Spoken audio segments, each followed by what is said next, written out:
Thank you.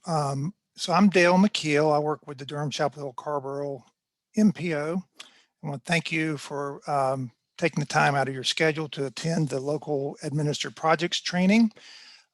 This is something that we have done periodically at the MPO. The training we're doing today will have two major parts. The first part will be an overview of the major steps in the project delivery process. And then the second part will be an overview of using NCDOT's EBS portal to manage these projects. Providing a presentation today is Marta Matthews with NCDOT.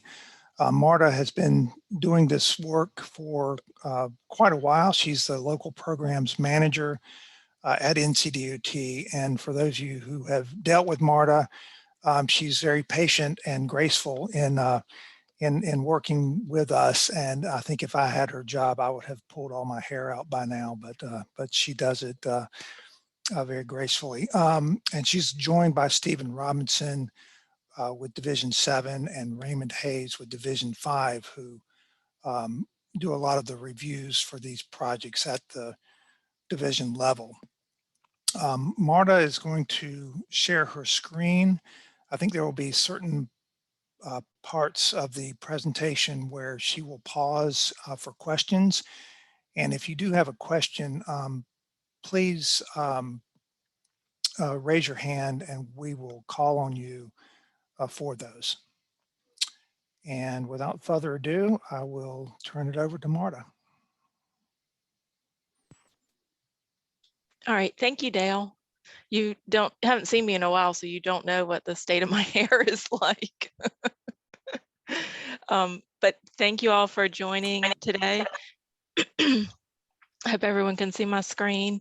And like Dale said, this is pretty much just an overview of the project delivery process and sort of a brief introduction into EBS, which is the portal that we are using to manage local projects.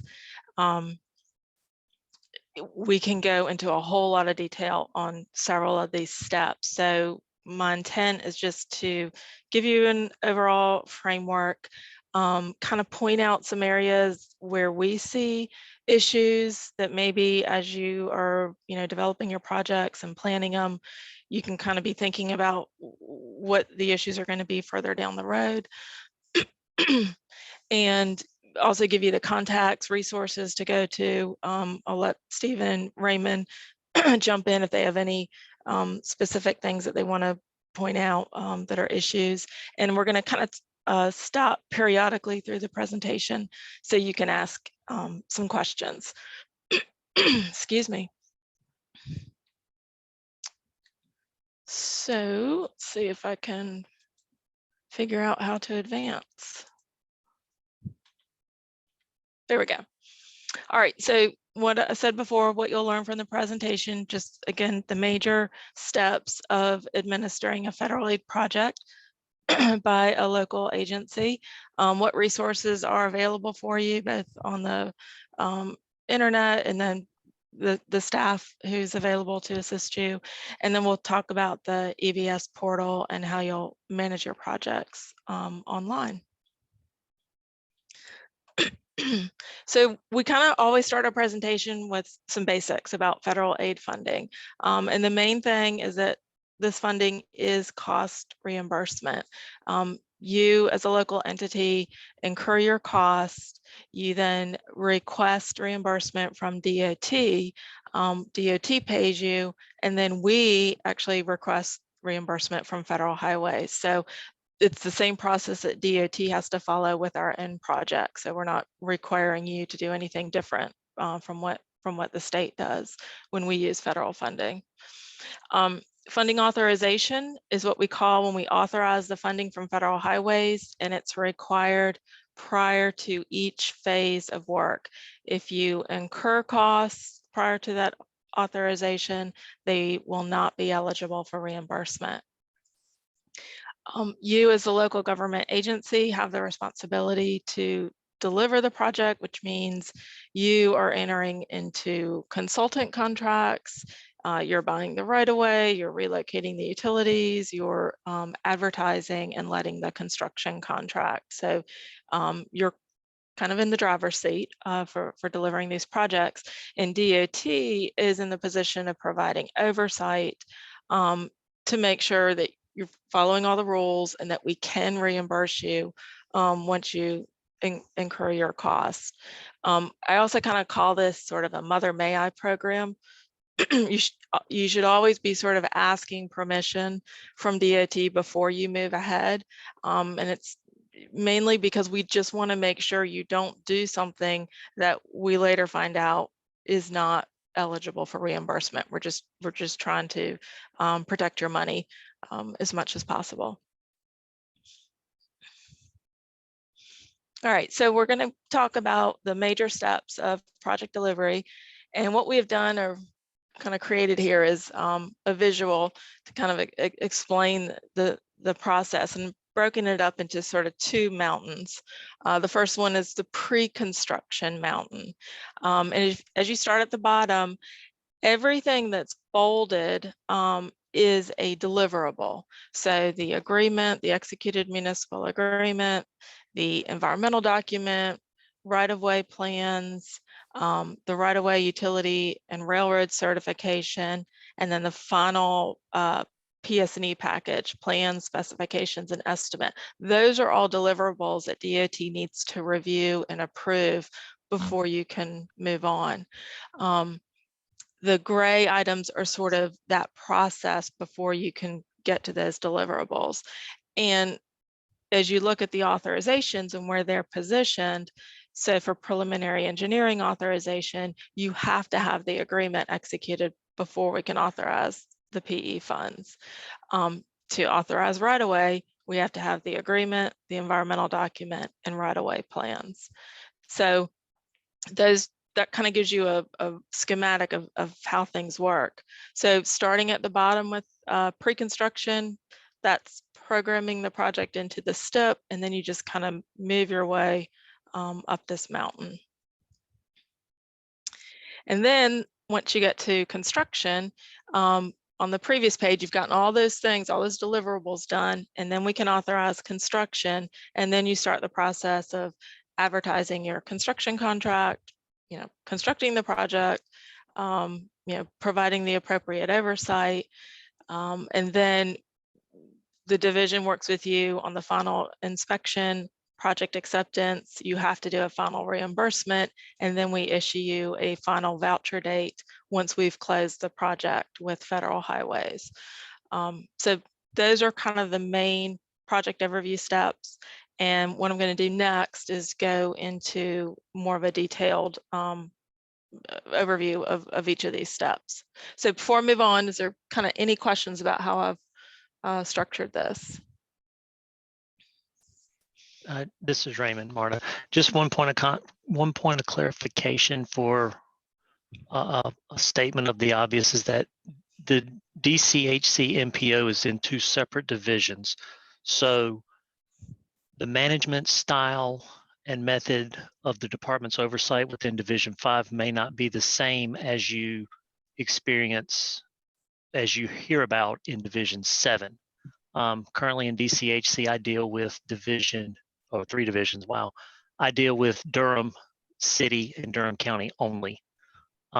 Division 7 and whoever else, Division 8 probably deals with the other entities. So for those that are within the DCHC MPO, just understand that there may be, the process is still the same, but the level of department involvement may vary.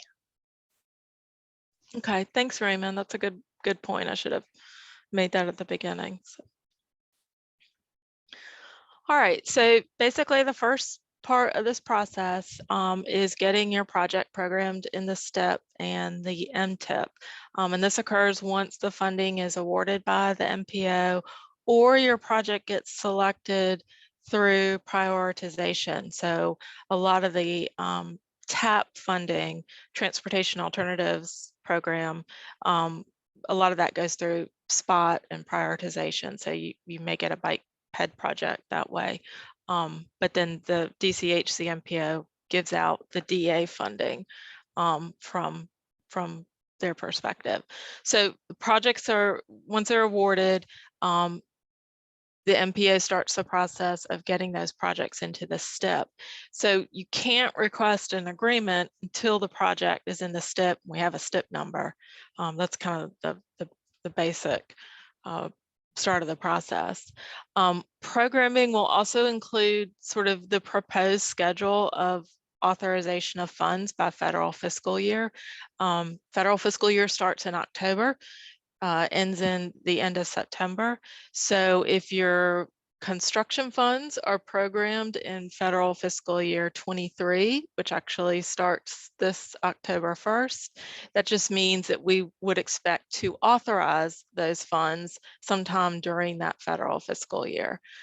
So this is really at the beginning of the project and the process. It's really important to get a good schedule down, because this is kind of where we set the stage for whether or not you're going to stay on schedule or not. And we never like to see multiple phases of work showing or programmed in one federal fiscal year. It is basically impossible for anybody to deliver 3 phases of work in one federal fiscal year. So that's kind of my first point, that we say, don't do that.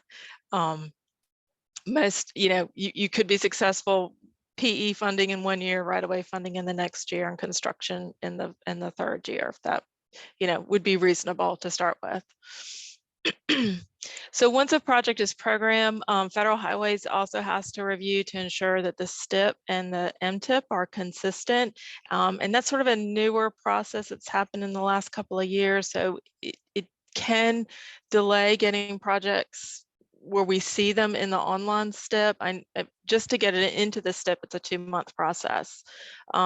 So remember that you're also coordinating with the MPO's MTIP, and so you've got to build in that time for that programming piece, and to make sure that it's been approved by Federal Highways.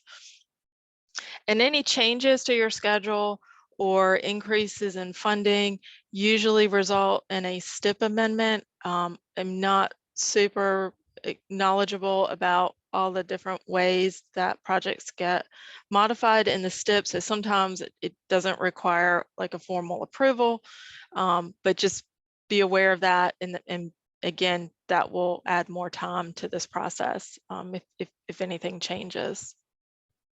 So Dale, and you know what, I just added this slide actually earlier this morning because I realized we didn't really have anything on it. I don't know if you want to add anything about y'all's process for programming. I will add, if you have questions about the programming process, Aaron Kane is probably your best contact, the MPO staff. And we do have a federal funding policy that was adopted last fall of 2021, that sort of provides the process that the MPO uses to apportion the federal funds that the MPO controls. Okay. All right, so once a project gets programmed in the STIP, then you can request an agreement through the EBS portal. We'll talk about that a little bit further on. The municipal agreement is executed between DOT and the local government agency. Includes all the provisions you have to follow. It's basically 23 pages of this is how you will deliver the project. So whenever you have a question, probably the first thing to look at is your agreement. That kind of gives you the overall framework for how the project will be delivered and what will be required of the municipality. It has all the funding in there, the time frames, whatever the scope of work is that's been approved, who's responsible for what.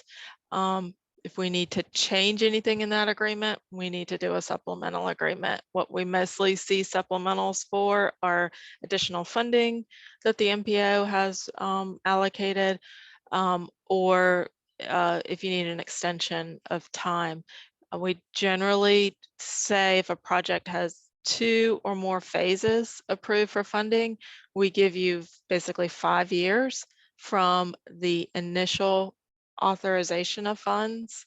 If you only have 1 phase of work program, so you only have the construction phase program, we give you 3 years from the authorization of construction funds. Those are sort of our standard timeframes, but we do usually extend them when that's requested. We cannot authorize funding until an agreement is in place. So that's just important to know. Remember, the agreements are getting signed by your municipality, your leadership. They're getting signed by DOT leadership. You probably have to run them on a board. We have to run them on our board. So you need to kind of build in some time for that, administrative piece to go through. One thing the agreement mentions is the Federal Funding Accountability and Transparency Act, which we just call FFATA. I don't really know a whole lot about this, but basically what's required of subrecipients is that you fill out this form. We call it the FFATA form. You're supposed to complete it once each state fiscal year, or anytime the information on the form changes. You have to fill it out if you're getting a federally funded project of $30,000 or more. You need to have a unique entity identifier, or UEI. That was formerly a DUNS number, but federal government in its wisdom changed everything. So now it's called a UEI, and it's a different type of number. You can find the form on our website. And then once you complete the form, you email them to this address, and we have an internal SharePoint site that we're keeping the forms on. We are going to start asking for these when we get a reimbursement request from a city, and if we do not see one of these forms on our SharePoint site. So just kind of be aware of that. The information needed, it's pretty basic. Your finance officer will probably fill it out. And they may already be aware of this, but just want to kind of give you a heads up on this, that we are going to be more serious about asking for these. Funding authorizations is the way we get the funding released from federal highways and available to you for reimbursement. You have to request a funding authorization for every phase that you are eligible for reimbursement. So it's basically 3 phases of work: preliminary engineering, sort of your basic pre-construction activities. It pays for an engineering firm to provide services for you. Right-of-way is for the cost of acquiring right-of-way, or relocating utilities. And one of the things DOT is starting to do is splitting out right-of-way acquisition from utility relocation. So you'll probably see an additional WBS element on your agreement. One is specifically for right-of-way acquisition, one is specifically for utility relocation. And then the construction phase, obviously pays for the construction contract, any oversight that's required during construction. So every time you move into a phase of work, you have to have that authorization before you can do any of the work on that phase. So kind of refer back to that quote unquote mountains that I mentioned, and all the deliverables that are needed prior to requesting the funding authorization. And one thing about the authorization is it does start the clock with federal highways. So once we authorize funds, federal highways knows, and they're monitoring activity. The only way they can see activity is if you request reimbursement. So it's important to authorize funds ahead of any kind of a deadline, but once you authorize those funds, you need to continue to work on that phase in a timely manner so you can incur costs and then bill us. And funding authorization, it still requires DOT to review your proposed costs prior to you incurring them. So let's say you're authorizing PE to onboard an engineering firm for design. We have to review the cost of that firm proposes before you can actually enter into the contract and before you can start incurring those costs. So don't take that authorization as the blank check. Okay, we can just move right ahead with this work. We still need to be involved in reviewing what costs are going to be proposed. And DOT will use your funding. We will charge to those project funds for our oversight. It belongs any phase of the project. And at the end of the project, if we've reimbursed all the federal funds, we'll either use your federal funds if there's any available, and we'll bill the 20%, the non-federal match to the city. If we've used all the funds, we're going to bill 100% of our cost to the city. I think I get into this a little bit more detail further on, but we'll just stop here right now. It's kind of done a lot. Anybody have any questions about the agreement or funding authorizations or any comments? This is Stephen Robinson from Division 7. Just wanted to talk a brief moment. I know that you mentioned the federal agreement end dates, and I know that you also mentioned the agreement end dates and the extensions to them. One thing that we've been experiencing specifically here lately is the FHWA is a lot more reluctant to approve agreement end dates extensions than they used to be in the past. Without some very, very heavy justification behind that. But the typical reasoning as far as project delays, coordination, and things of that nature is not justification for them to approve the federal agreement end dates, is at least here lately is what we've encountered. So just wanted to kind of mention that as far as another emphasis as far as importance of a timely pursuing of the project development and letting of the project. That's a great point, Stephen. And, it helps you all understand at the local level that DOT enters, when we authorize those funds, DOT is entering into an agreement with Federal Highways.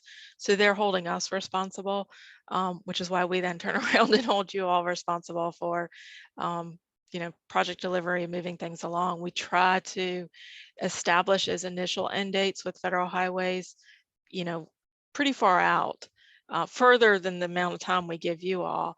But this whole process of establishing end dates just started about, I don't know, 5-7 years ago.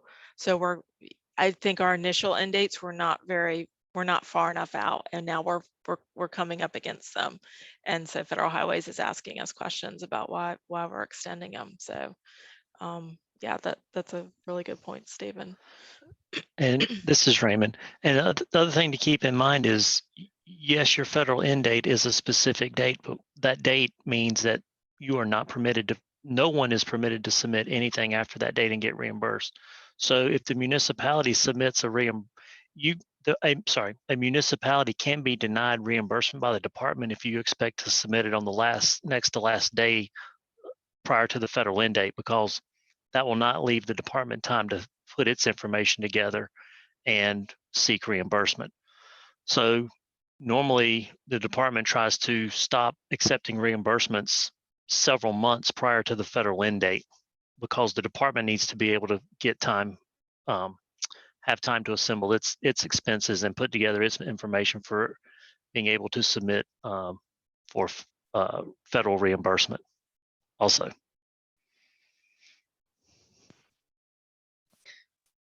All right, any other questions or comments before we move on?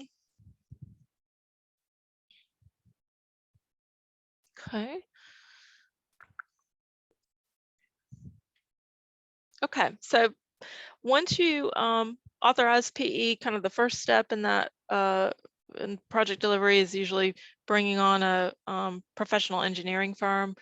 I think I only have one slide on this process, but let me reassure you, there are several steps involved in this, and this can really slow things down. I've just seen it. It always takes longer than you think to bring on engineering firms and to get them reviewed by the department. But the city is responsible for soliciting and selecting engineering consultants.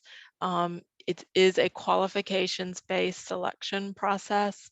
So you are selecting the firms based on their qualifications to do the work that you need to have done.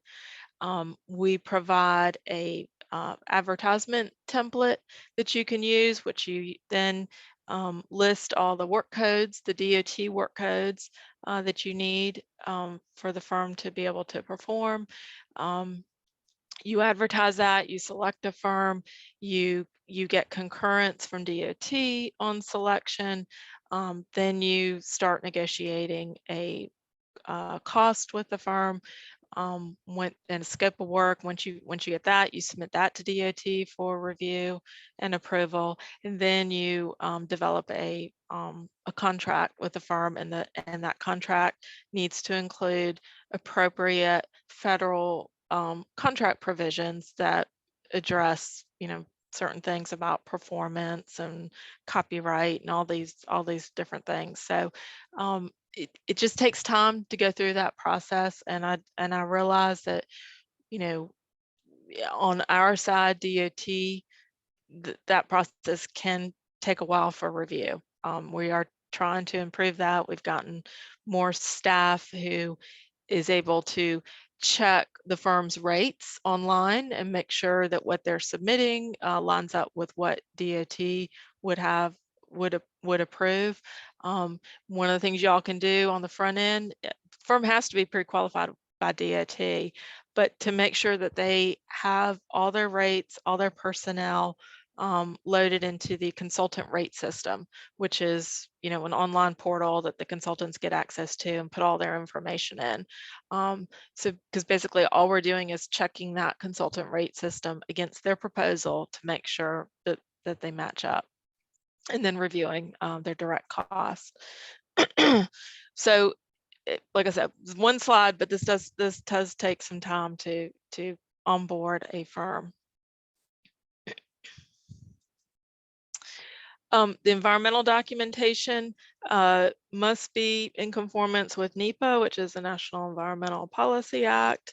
You also need to make sure you're in compliance with any other federal environmental laws.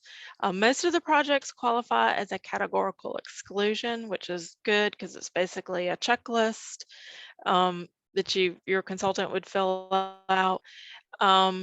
This has to be approved before you can authorize either right-of-way funds or construction funds, and it cannot be more than a year old. So if we get these CE approved and a year goes by and you're ready to request right-of-way or construction, we'll have to do a consultation.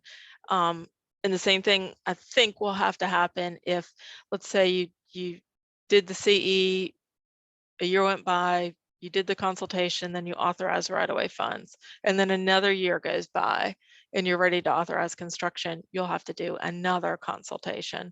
So that costs money with your firm. One of the other things I think is important to know about the environmental document is the need to do, when you have like a window and for surveys, like for, I know down in Division 10, they have to deal with the sunflower that's endangered. And there's a window, I think in August or September, when the sunflower is blooming. That's when you have to go out in the field to figure out if there's any sunflowers out there. Well, I mean, we've had cities that, all ready to go, but they've got to wait until that bloom time before they can actually do the survey and finalize the environmental document. So timing wise, that's very important. I'm not an expert on the environmental document process. Raymond, Stephen, anything else to add on this? Yeah, the only thing that I was going to just mention or add was that some cities, and not all municipalities, but some folks kind of consider, once they did final acceptance of the project on their own, for the project to be completed, there are some steps that have to be taken as far as the material certifications and other things that that the department has to do before we can close out a project. So it's just important to understand that it has to be closed out on both ends, the municipalities and ours, before we can finalize everything. So that's why it's kind of important with following through all the finalized steps. But that was just one little comment. Okay. Raymond, anything on this? No, I think you're good. I mean, the only other thing here that you'll need to make sure you have is a green sheet in your CE document. That is always required. It can not have anything on it, but you still need to make sure it's included. And the green sheets regarding any environmental special conditions or special requirements or anything like that. Okay, that's a good point there. And we do have like a CE, there's a template. And so we do have all those things available for you all to use. So for design, we're basically going to expect that you'll follow the DOT design standards for roadways and structures. You'll use DOT details. You're going to work with the division closely on this, and especially on when plans should be submitted for review. Again, I'll probably defer to Stephen and Raymond on this. You know, for more complex projects, they're going to want to see, you know, your concept plans or 25% plans, and then 65, 75% plans, and then obviously final plans. I think on simpler projects, you might could wait, but I know the lesson is don't wait and submit 90% plans as your first plan set, because there's going to be a lot of comments on here. And the review occurs either at the division, or it can be sent up to our central office, our central business units up here, structures or hydro or geotech. They may need to review, you know, projects where they have the special knowledge to look at the plans. So anything else about this, Raymond or Stephen? I'm good.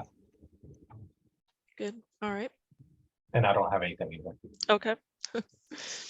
All right. So right of way, again, this always takes longer than you think.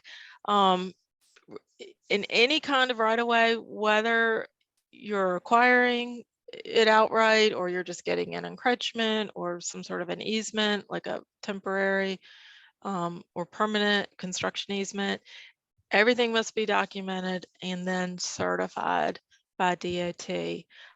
You must follow the Uniform Act in acquiring right-of-way, even if you're not getting reimbursed for right-of-way funds for the right-of-way phase. If you're just using the federal funds for construction, all the right-of-way needs to be certified by DOT, and we need to see that you have followed the Uniform Act.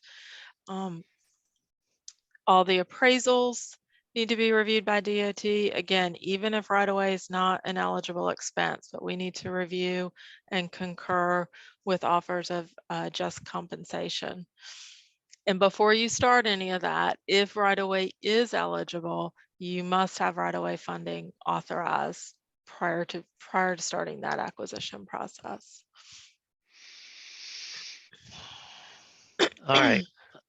Something right of way for those projects that do choose to have right of way funding, that do choose to have right of way as a reimbursement eligible phase. A suggestion would be, when you develop your PEF scope, is to include right of way services with them. And I have seen this happen every time so far. A municipality has said, oh, we're going to do it in-house. It has never turned out that way. So if you don't have right-of-way funding, if you don't have right-of-way services provided with your PEF, and you have to go out and you'll have to go through the PE-RFL or a right-of-way RFLOI, or no, you actually go through a selection of firms. It draws out the process by several months. just include it. If you use it, you do it. If you don't use it, you don't pay for it. Usually we'll see it thrown in as an alternative, as an alternate component, not as part of this normal PEF fee. But so far, every municipality that says they're going to do it in-house has never ended up doing it in-house. They've always needed outside sources because they were always too busy by the time the project got to right-of-way funding. It's happened every time. Don't convince yourself we'll do it in-house. You might, but it hadn't happened yet. Yeah, and what we're hearing is that, well, it's just like every other, you know, business or industry out there, you know, there's not enough folks out there to do right away work. So the firms that are out there are super busy, and you know, it's yeah, as Raymond said, if you can just include it in your scope, you don't have to, we don't have to review a fee until you get to the for right away services, until you get to the point where, okay, hey, we know this, how much right away they're going to have to acquire. And they usually give you a fee, you know, per parcel for each, you know, whatever they're doing, the appraisal, the negotiation, the acquisition. So we can review that separately once you get to that point. All right. Utility relocation. The general rule of thumb is all your utilities should be cleared from the project area prior to starting construction, unless utility relocation is a part of the construction contract. We do review the cost for third-party utility providers to relocate utilities. So if that's an eligible phase, we need to review, you know, those contracts, those agreements with the utility owners. This can take a long time, even working with the, I'm sure y'all know this, working with the utilities, getting them scheduled, you know, making sure they're going to start on time and not delay your project. So just, this is one of the areas I feel like is, we don't anticipate it enough up front, and it really does slow things down and adds huge cost to the project. And I know, Raymond, you can talk about this. Yeah, and the thing about the funding is, just keep this in mind. The key point about the funding, you have to get approval to spend the money before you spend the money. That statement holds true for every phase of the project you deal with. So when you're entering into a when you're entering into a utility relocation agreement, the department needs to review that and approve it before you sign it, just like they do before a PEF contract or a CEI contract or a construction contract. Just, you got to get approval to spend the money before you spend the money. If you go with that thought every time, you won't create a big headache for yourself. That's a good point.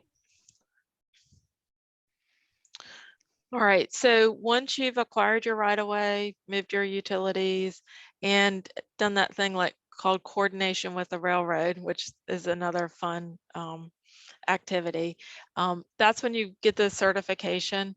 It's basically certifying that you've got control of all the right-of-way needed for the project. The project is clear of obstructions.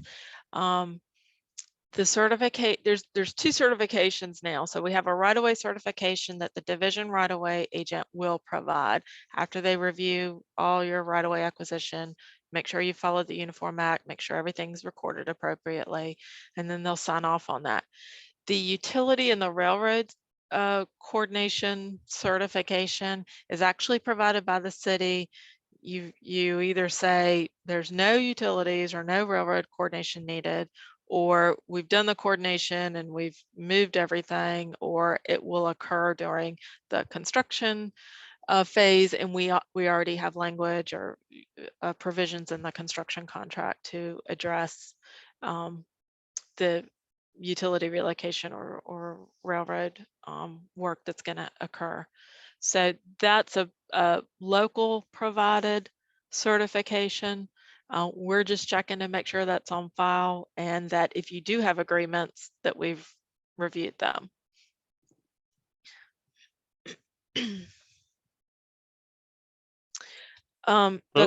I'm sorry. Go back, Marta. Sure. Go to your last dash under your last bullet. Any You must railroad. provide. Go You ahead. must provide documentation that you actually have talked to the railroad and have an agreement with them.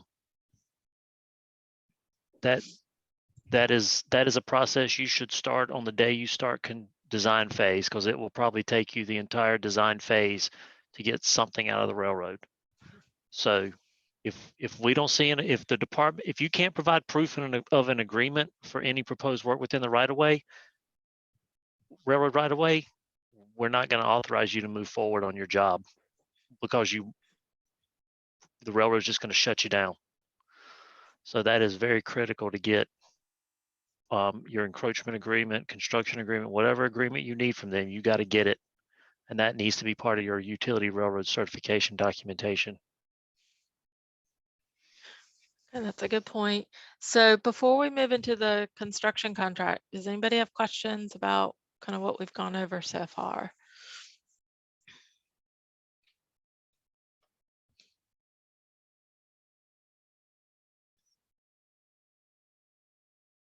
All right. All right, so your contract proposal is what you put together to bid out the project. You need to follow basically the DOT format of putting together a contract proposal. We have an entire website built to kind of take you through that whole process and how to build a proposal from scratch. We do have certain things that, you know, as a municipality, you all have different authority than the state has. So there are some flexibilities and you know, addressing y'all's requirements that you have to do when putting together a contract proposal.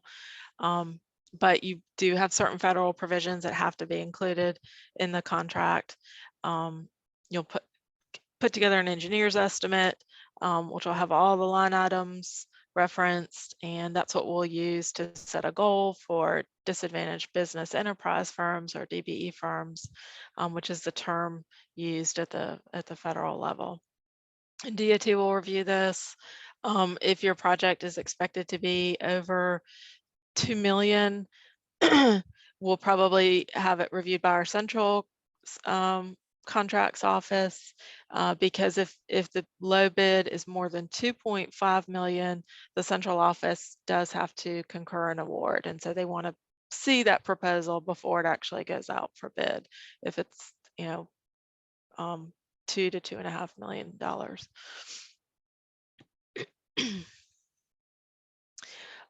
So the process of advertising a construction contract cannot occur until the construction funds are authorized.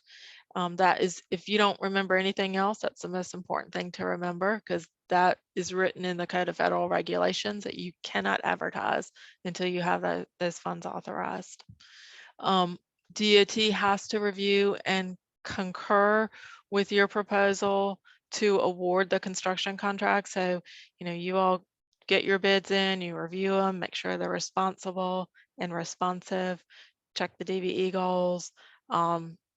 You send a whole package into DOT, we review and concur, hopefully, and then you take it to your, excuse me, I did that backwards. You take it to your council for award, but it's pending DOT concurrence. So we do concur after your council has awarded it.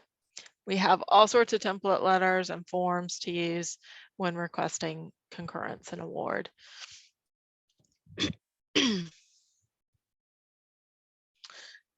So once you have an awarded contract, you're ready to start construction, you don't want to forget the contract administration and then the construction engineering and inspection.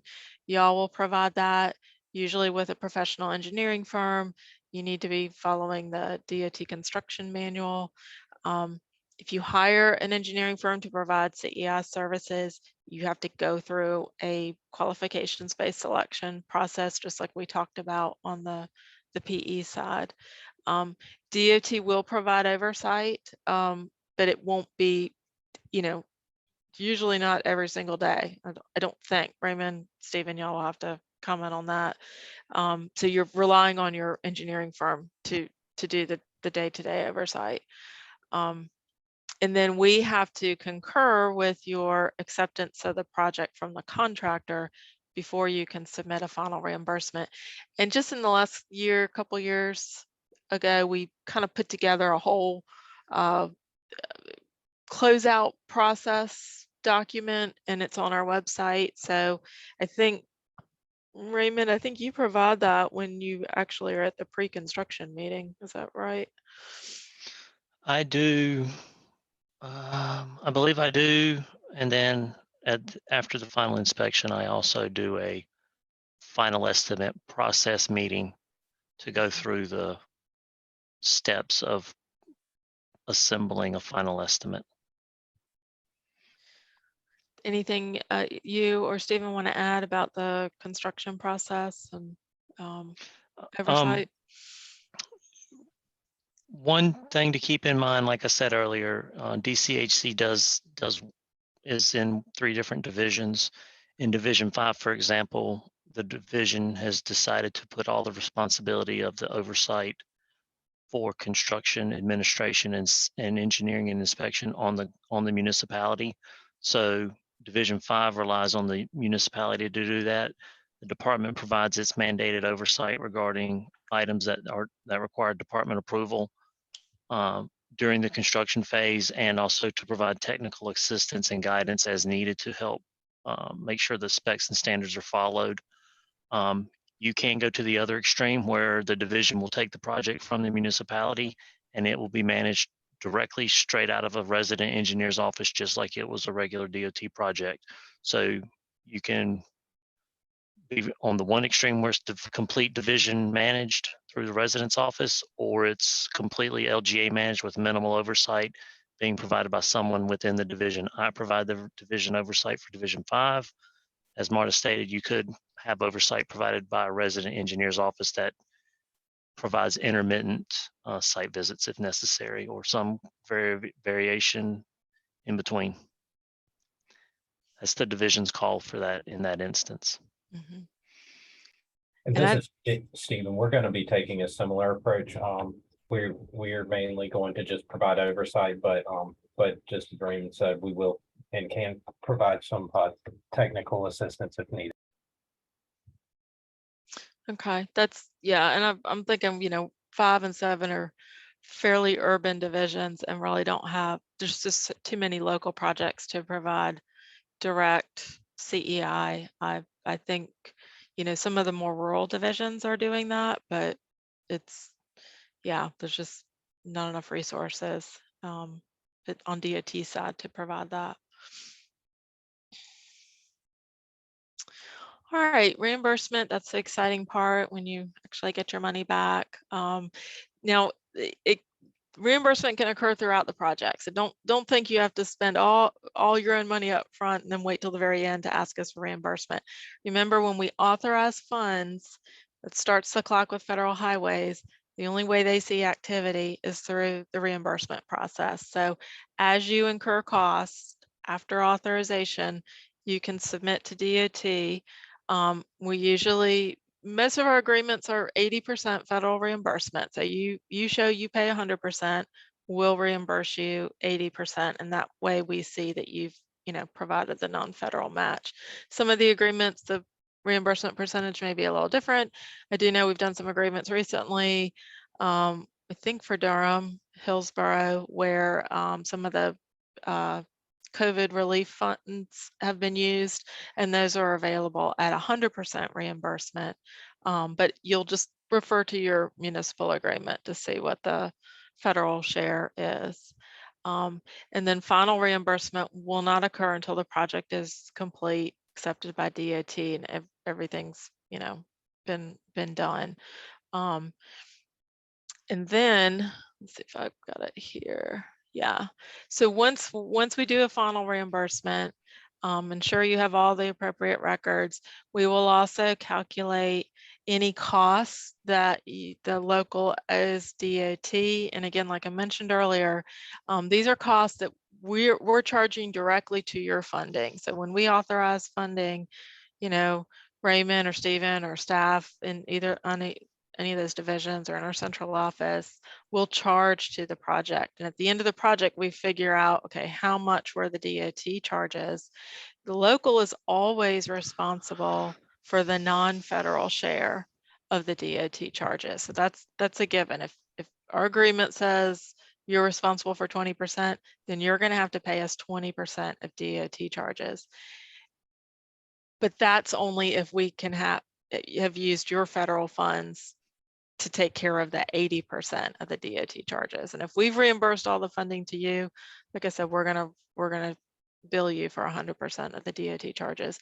So I say this to make sure you budget this DOT oversight at the very beginning. When you come up for the cost for your project, go ahead and add in another 10% and say, okay, this is going to be for DOT oversight, because that's what we write in the municipal agreement. We're not limited to 10%. If our costs go above that, it is what it is. But those are an eligible federal reimbursement cost. So we just want you to prepare for that up front. And going back one step about the reimbursements, you can submit reimbursements monthly. I like it monthly because I don't like getting 300-page reimbursement requests personally, but I'll deal with it if I get them. But do understand that you can go through an entire project and get reimbursed all along the way. But then when it comes down to the point of materials and test certification and there's some documentation deficiencies found, those will be deemed non-reimbursable. So there could be a potential that some of the reimbursements you have been paid could be taken back because of something that's discovered as that's been deemed ineligible due to documentation deficiencies through the materials and test certification process. So just understand that can happen. Yeah, that's a good point. That's kind of a pain to have it happen at the end, because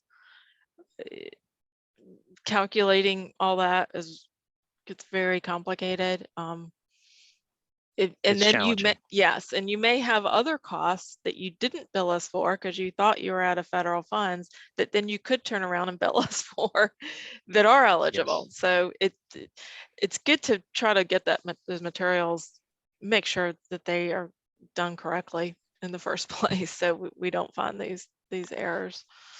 And regarding the DOT costs, that is an expense that can be checked by the department and provided to you if requested. And you can know what those expenses are as of yesterday's date. And I always recommend to the municipalities that you should always have at least the amount of funds available that cover 100% of DOT's expenses that are known to date, in case you do run out of federal funding. At least your budget covers that. That's the question. That's the answer I give every time I'm asked. How much do we need to retain? Because you're going to be asked to retain some. You will need to retain some amount of project budget with your fiscal department or your finance department to cover any outstanding expenses, and that's what I always tell municipalities. Don't assume you're going to get 80% of your DOT funds covered or DOT expenses covered. You should assume you're going to have to pay 100%. If you do get some covered, good for you. If not, you're not surprised. That's a good point. So once we have accomplished everything, you've got your records, we've billed you for any DOT charges, got your material certification, then DOT will request that Federal Highways close the project, and they will issue a final voucher date. We'll notify the town what that final voucher date is, and that will start the period of records retention, which is 3 years. So you have to keep all your records on hand for 3 years for potential audit by the federal government or perhaps state auditors or DOT. Okay, before I get into resources, any questions about project delivery process? I know it's a lot, and like I said, we could go into super detail on each of these steps, but just kind of want to give you an overview. I have a question. This is Stephanie Trueblood. Hey, Stephanie. Hi. Yeah, going back to costs incurred by NCDOT, I heard Raymond say that you can request like an estimate of those costs throughout the project. Can you speak a little bit more about how we do that and also how we can get an estimate as to when those invoices will be sent out? Because sometimes they come long after a construction project has closed. And when municipalities are budgeting on a fiscal year, if it carries over a fiscal year, that can be problematic unless funds are encumbered. So could you just walk me through how we find out exactly how much cost NCDOT has incurred and when the invoice will be sent to the municipality? I can start on that, Marta. So there's a funding and expense report that can be run, or that the DOT can look at and see how much has been incurred on the project to date. I mean, I can run it every day if I wanted to do it and get the number may change or it may not change if no one charges to the job. So that's something that I get asked to provide probably within the last couple of months of a project construction phase. The other discussion I try to have with the municipality is to inform them of saying, yes, you completed construction and you accepted the project on September 1st. The next steps that go through project closeout, just because you complete construction doesn't mean the project's closed. That starts a whole new process of shutting down the project. And I walk through discussing that with the municipality about final estimate assembly, M&T certification, payment of final estimate, reimbursement request, final reimbursement request, and so forth and so on. And I explain all of that to them and explain to them when they should expect getting the LGA billing worksheet, but that's all dependent on how long it takes them to assemble the final estimate and get it approved and paid. So there is no specific, you do this on this date, you'll get the billing worksheet on that date. There is no way to determine that because part of the responsibility of the project closeout is assembly, approval, and payment of the final estimate. And I've seen that take from 2 months to 12 months for whatever reason. So that is the responsibility of the municipality to manage the efficiency in which that work is performed. But once that happens, I can give a good estimate of timeframes on when final reimbursement can happen, payment, project closeout, LGA billing worksheet. I can give a better estimate then, but that's all determined on a timeframe I'm unaware of. So Raymond, is there, I'm just thinking like from when this town or city submits their final reimbursement to DOT, their request, is there any kind of a best, I mean, from time of submission of, from time of payment to final estimate, you can assume about 1 month to get a clear check or proof of payment to be able to submit final reimbursement request. Then I'd say 2 weeks to get paid for final reimbursement. Then next step would be 1446B, or 1446 LAP, which should take another 2 weeks. So we're at 2 months. And then from there, the department will let a project sit for about a month to make sure all the expenses have shown up and hit the job before they send the billing worksheet. So roughly about a 3-month time frame from the time of final payment of final estimate, assuming they assemble the final reimbursement in a reasonable time frame and get it put together as quickly as possible. From the time of final estimate payment till LGA billing worksheet, I could see at soonest it would be as 3 months out. yeah, and I'm thinking it's usually longer than that. Like I said, this is the soonest, which is Yeah. rare. Yeah. But once again, I try to talk to the LGAs I deal with and let them know what those next steps are so that the process can move along as efficiently as possible. Because a lot of them are not, they think they pay the final estimate and they're done. And I'm like, you're not done. You're far from done. So there's a lot of other responsibilities that need to happen, and they're in control of a lot of that stuff. Does that help, Stephanie? Yes, it helps to know that we can request those estimates throughout the length of the project. Mm-hmm. Yep. And do understand that as you, DOT will automatically charge your project for system charges, we'll say, which is DOT's version of overhead. You will get hit for system charges, and that is based on a % of the amount of federal funding you request. So no matter right off the top, if DOT never charges 1 minute of personnel time, your project will still get hit with DOT charges of a certain % based on, that's determined off based on the amount of federal funding you've requested reimbursement for. So if you've requested $1 million of federal funds to be reimbursed, they will get hit with some percentage of DOT system charges in addition to DOT labor charges and things like that. So you And will get a generally- DOT bill no matter what. Sorry, I think you said at one point, generally 10% is a rule of thumb.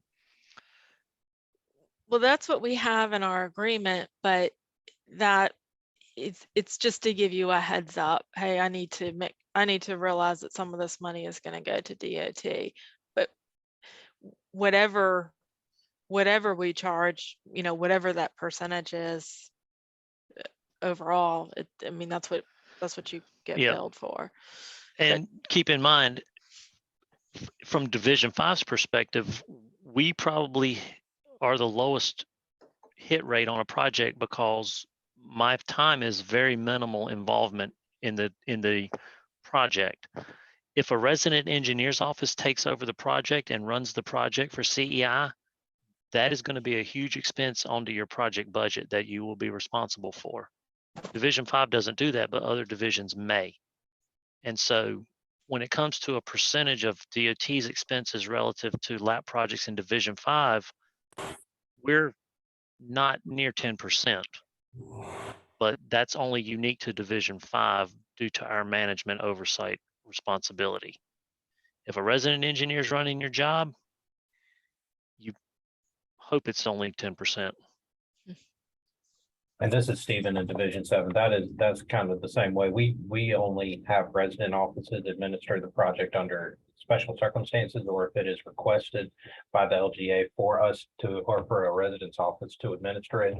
And I would also echo what Raymond was saying as far as from what we've seen lately here on the most recent project. They might fall somewhere into the 5 to 7% from what I've seen. But they rarely have gotten above 10%. So that is correct. But also just kind of hinging upon some of the stuff that he was talking about, the 1446 and the closeout paperwork. That is why it's so important along the way to make sure that any quantity discrepancies, any material certifications, all this stuff that's a lot more difficult to find once the project's been completed. So that's why it's so important to kind of keep that stuff up and make sure that you guys are, or whoever is administering the project is staying on top of all the important paperwork that we have to have for our reimbursement requests as well. So. All right, those are great points. Anybody else have any questions before we move on? This is Erin Convery from the City of Durham. I just had a quick follow-up question based on Stephanie's question and Raymond's response.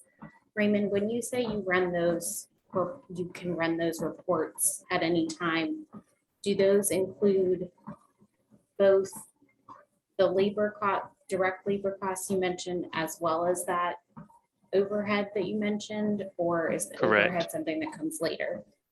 Nope, it's all in there. Okay, great, thank you. Anything else?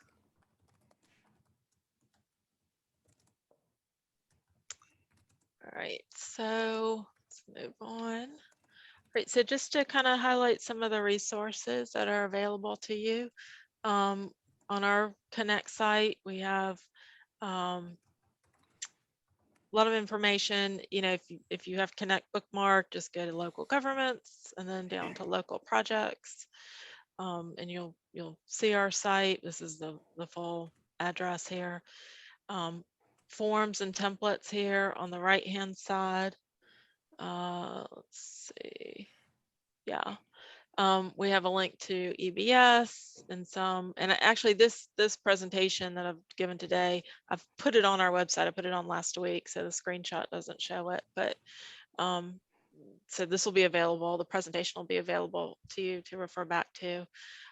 Look over here on the right for all the different form letters and templates, so you don't have to reinvent the wheel when you need to send us something. If you go down to the local programs handbook, it takes you to this page, and these are all links. Try to keep this updated as much as possible. So just check here first to see if there's anything current about a sort of a different phase. This is sort of in the order of project delivery, just like kind of what I went over today. So you can refer to this. And okay, now the fun part, EBS. So we call this the local project management tool. We'll also just refer to it as EBS, even though EBS is really much bigger than local projects. But you'll use this system to request agreements, supplemental agreements.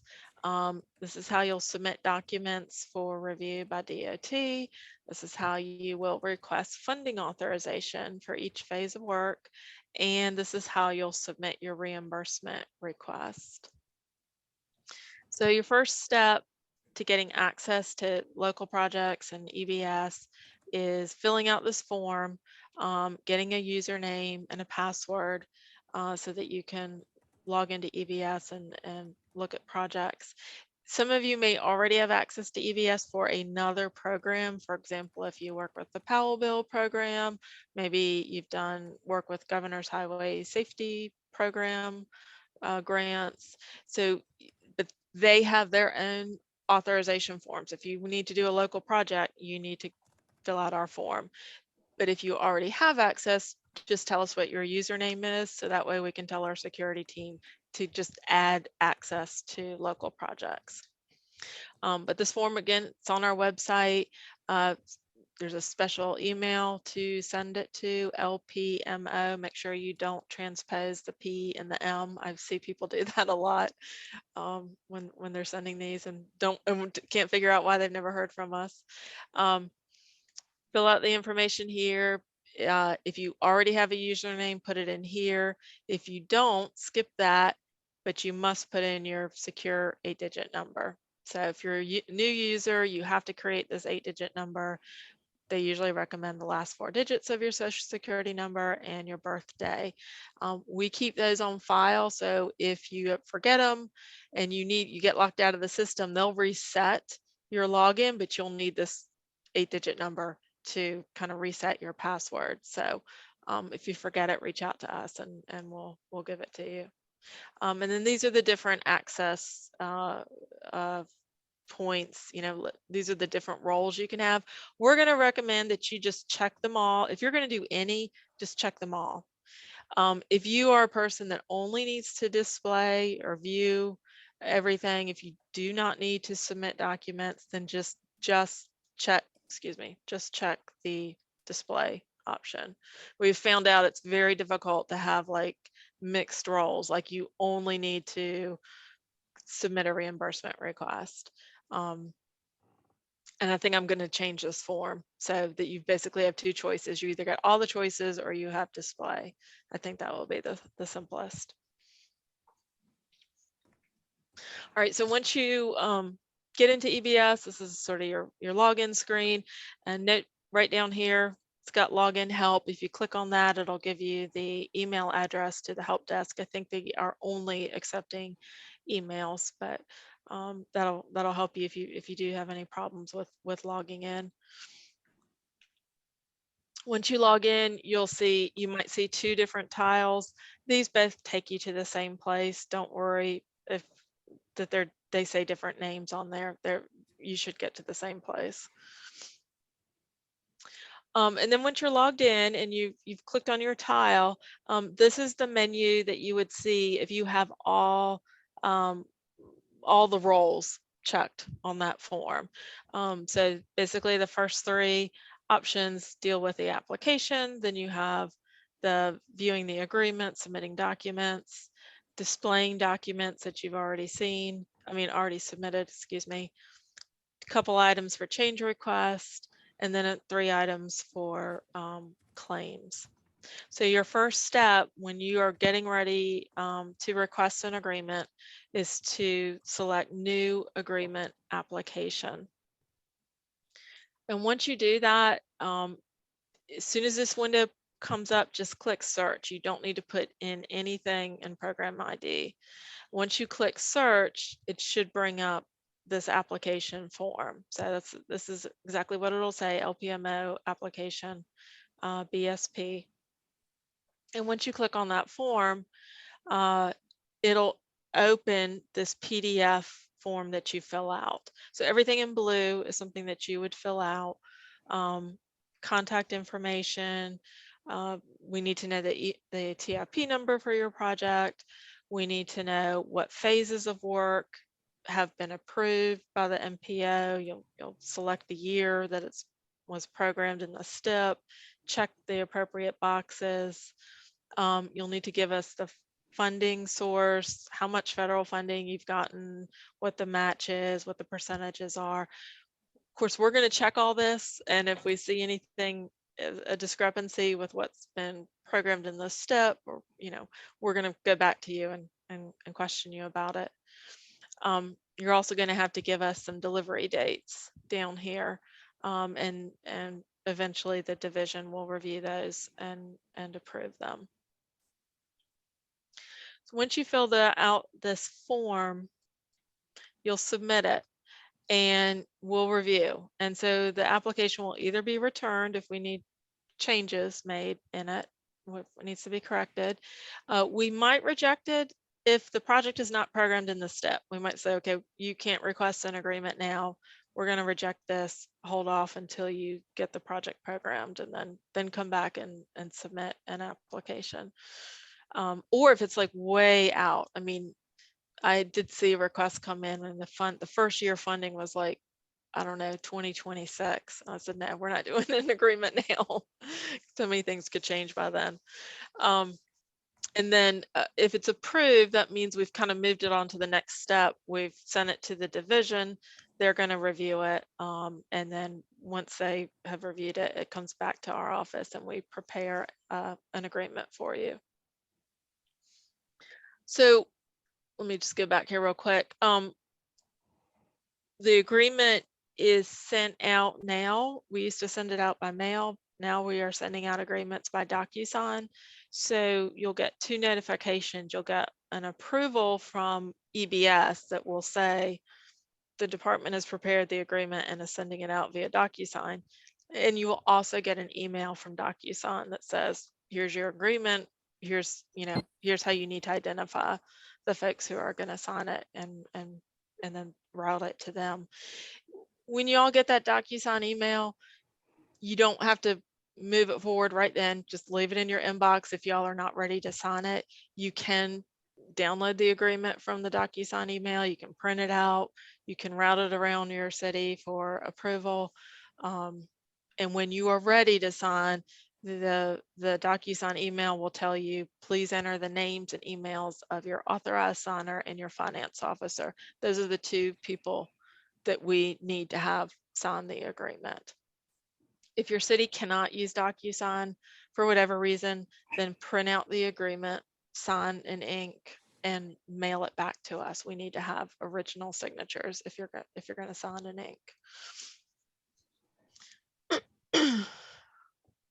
And you don't have to have a DocuSign account to do that. It's all That's correct. internal to the Yep. email you receive. Yep.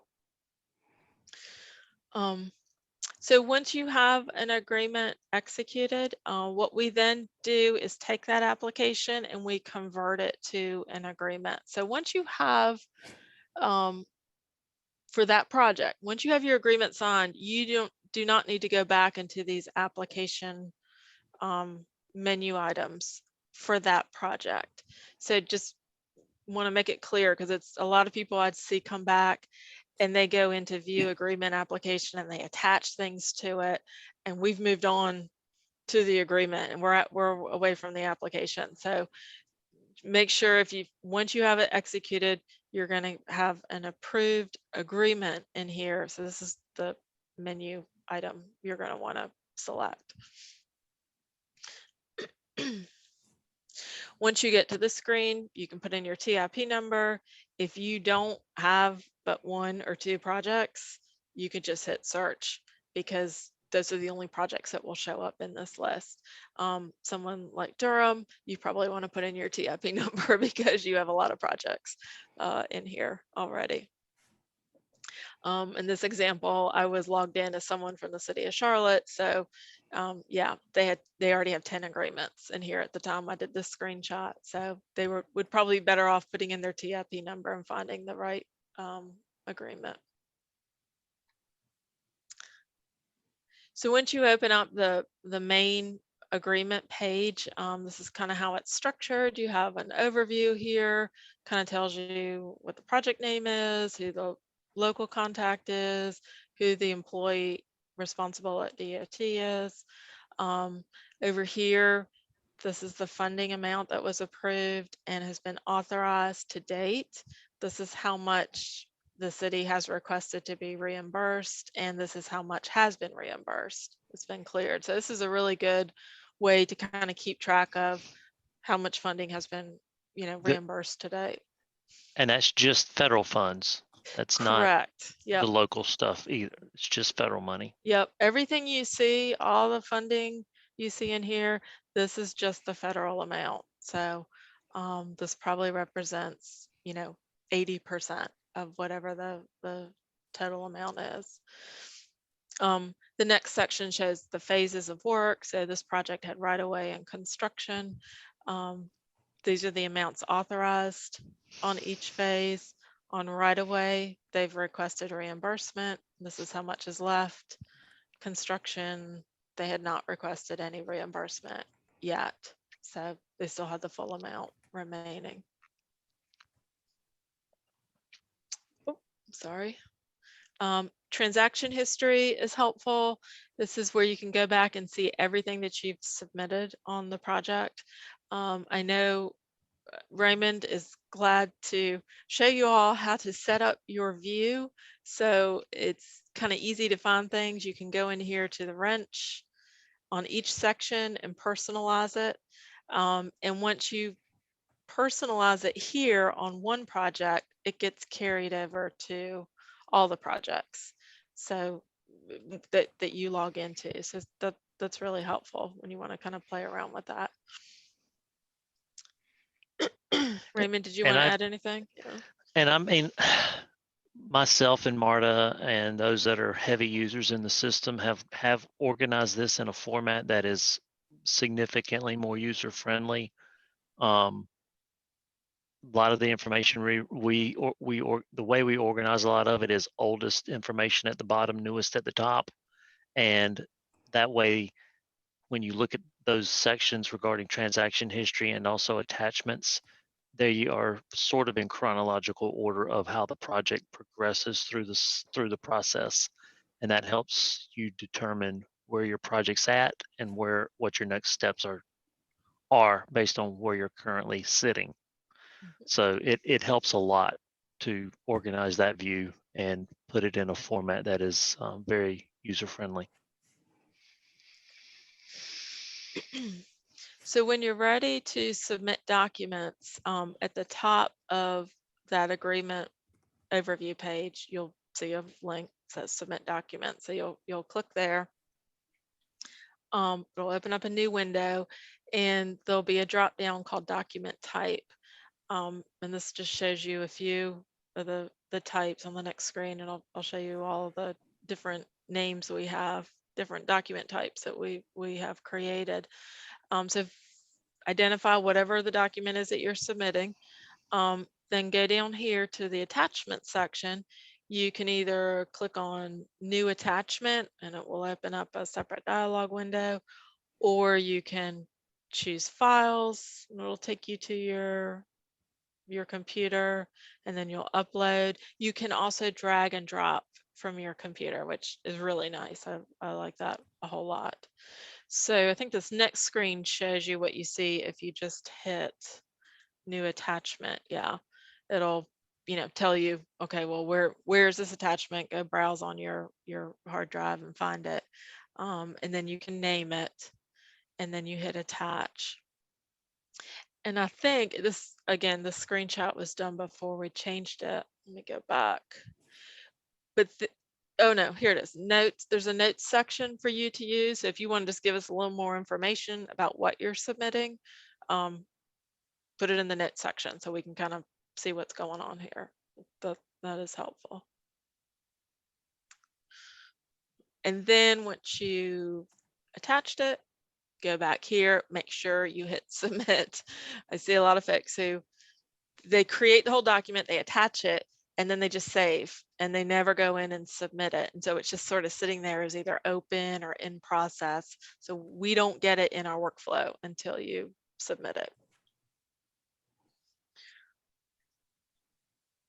So these are a list of the documents that you'll submit. And this is also in our helpful hints that's on our website. And I usually try when I see people from my divisions that get access to EVS, I usually try to follow up with sending out that helpful hints document so you kind of have that as a resource.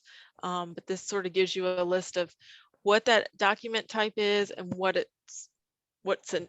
it's intended for. So we are working on some refinements to these document types too. So you may see some changes. All right. So let's talk about submitting a change request. And a lot of these steps are kind of the same process. First you click the menu item and then you search for the project that you want to submit the item on. So this is a change request when you're actually asking for authorization of funds or when you might need a supplemental agreement. So once you hit that search, you go to your project that you want to submit it on, excuse me, and click on the form on that line. The change request form, it's pretty simple. A lot of the information will be pre-populated.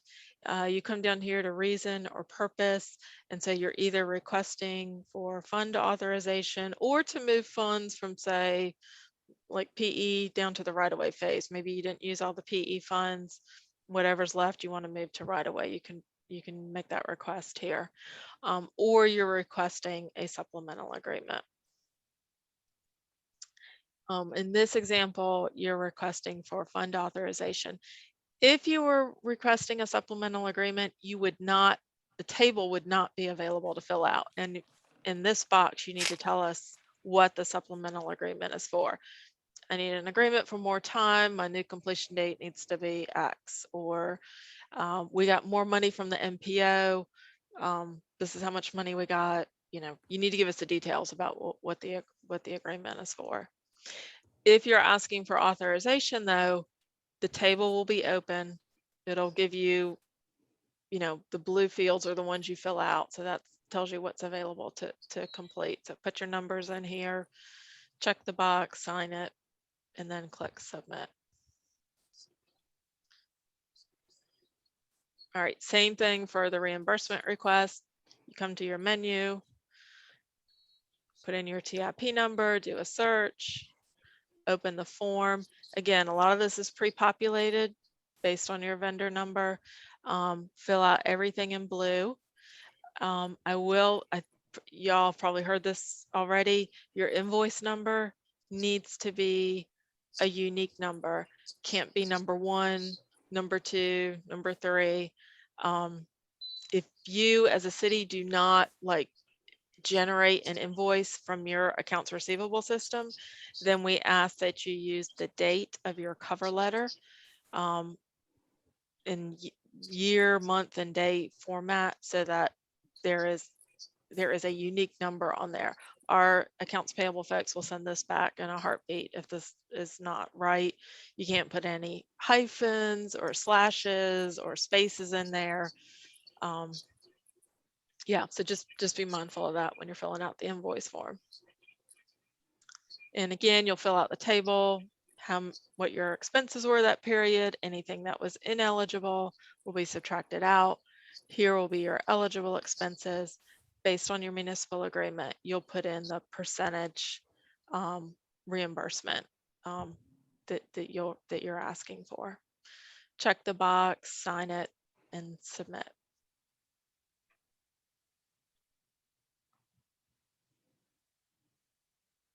And I think this is just a screenshot of a claim. You can find it in your transaction history. All the claims, the reimbursement requests start with a 3. The change requests start with a 4. So if you're going back to, see what you submitted previously, that's how you could go in and look for them.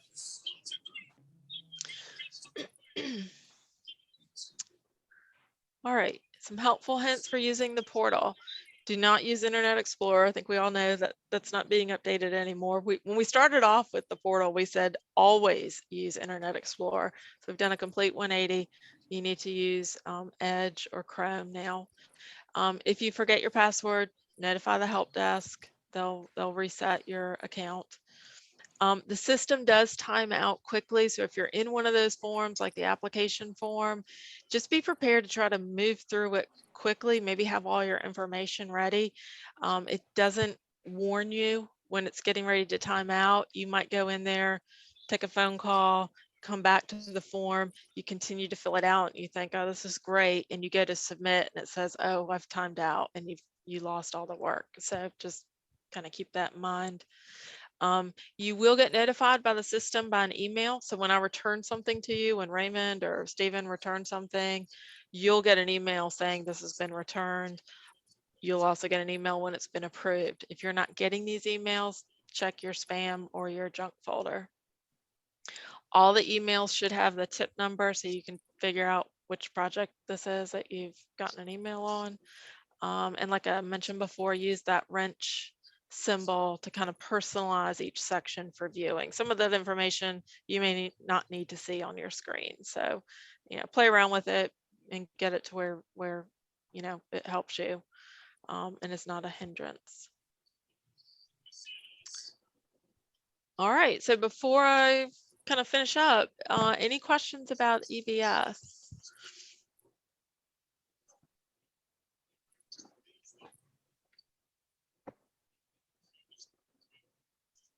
I know those of you who have used it just love it.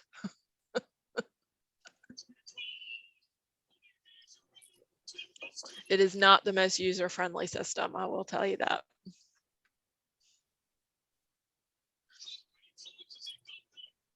Any last questions? This is a pretty silent group today. Yeah, Marty, this is Todd with the City of Durham. Are you going to make this presentation available to everyone so we can review it? Yeah, it's on our website. I've put it up. I put it up there last week. I made a few tweaks to it this morning, so I might need to reload it up to our website just to reflect those changes. But yeah, it will be there. And Todd, we also have recorded the presentation, and we will put that on the MPO website. We'll have a local there's a local administered programs page, and we'll also put the presentation and the recording on that page as well.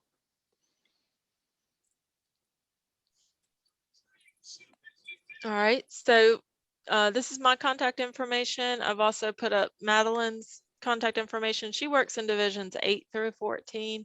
I know I kind of forgot, Dale, that DCHC went a little bit into 8 with Chatham County. Yeah, so, but we're, either one of us are glad to help you, but I mean, I'd be your first contact 'cause I do divisions 1 through 7. But if I'm not available or need something, you feel free to reach out to Madeline if you need something, especially with EBS. And then I've included Raymond and Stephen's contact information. I think I got this right. They are also very helpful. So, the one thing we want to emphasize, please ask questions. We don't mind questions. We'd much rather get the question and make sure you're not going down the wrong path and do something that may not be reimbursable. We're here to help. We're all really busy, but we do want to help you. So please reach out at any time. Raymond, Stephen, do y'all want to add anything? I'll just say, and like I say this at our other trainings we do, if you begin a sentence with "I think" or "I believe," this is what we need to do. You need to ask a question, please. This is very easy to get headed in the wrong direction and do something to compromise your funding. So please call and ask questions first. It's easier to answer your question than it is to clean up the mess at the end that we will all have to be responsible for fixing and cleaning up. So please ask questions. You don't know how much that helps. I have a question. Anna Jaramillo on Contract Management Division. My question is, do I need to invite you, Raymond, for pre-bid meetings? Because I heard you for pre-construction meeting as well. Do I need to invite you because you will do in oversee kind of inspections? So you should be involved in pre-bid meetings and pre-construction meetings. Yes, I need to be present to the pre-construction meetings. The pre-bid meeting as well, or not necessary? Not the project meetings. I mean, I would like to know when those are, and I'll attend if I need, but I usually don't come to those. All right, thank you.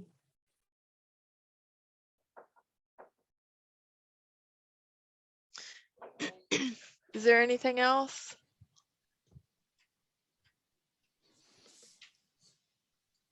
Well, I do want to thank Marta and Raymond and Stephen again for their time this afternoon. This presentation was intended to be an overview. If there are certain topics that you feel like we need to do a deeper dive into, we can try to arrange presentations on those topics and find the appropriate presenters. When we did this training several years ago, it was quite a bit longer because we did go into more detail on some of the different steps.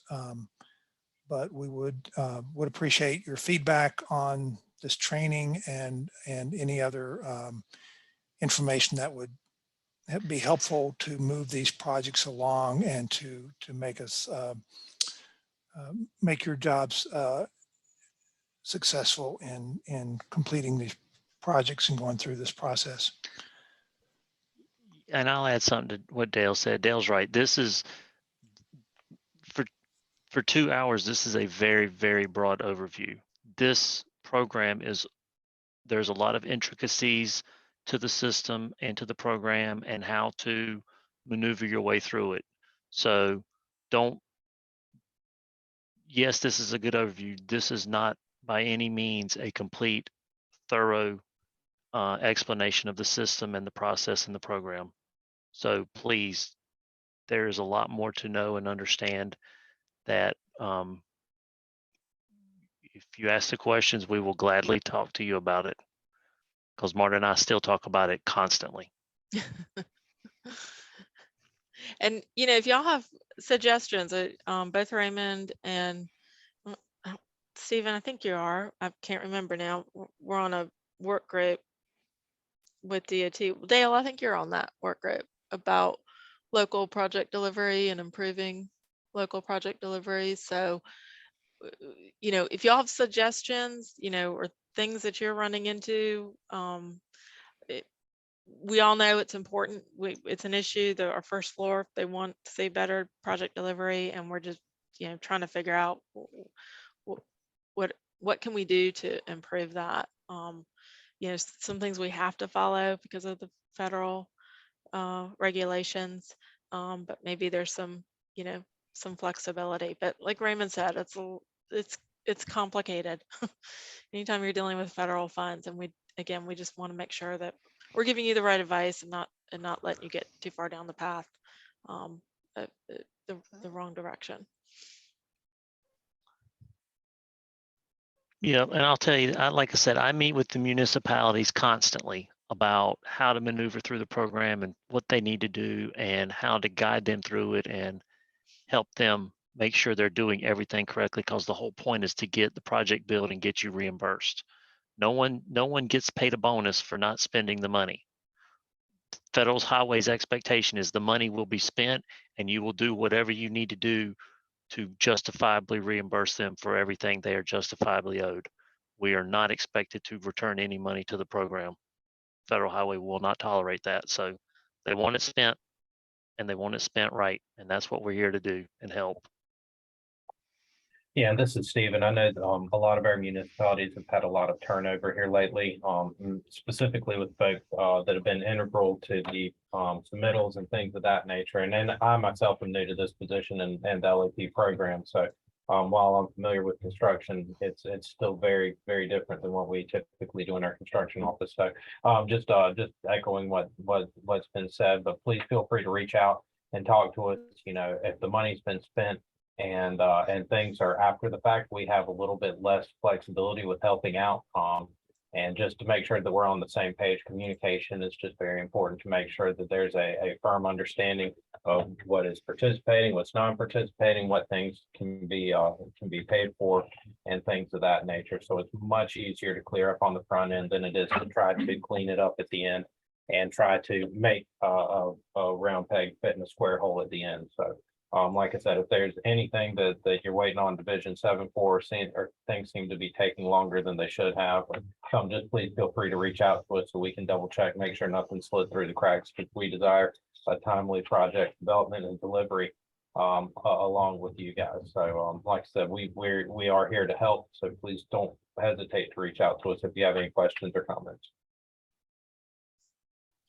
Yeah, Stephen, you can feel free to reach out to me if you got any questions, because I've been through several hundred projects in the last 4 years. So Absolutely. I've probably seen it and done it. Yeah, absolutely. I will utilize you as a resource as well. So it seems like here lately, we've just encountered a bunch of things that are just unique that nobody, including our STIP office, has encountered. But I'll reach out to you as well next time and verify that it's something that you haven't encountered. I might have. Yeah, exactly. I have figured out how to put some square pegs in round holes with a couple of our projects. That sounds great. Thank you, Raymond. All right, well, thank you all again. And like I said, we would appreciate feedback on the presentation, on areas that you need additional information on. But thank you again for your time, and we'll talk to you all later. Thank you, Dale. Thank you.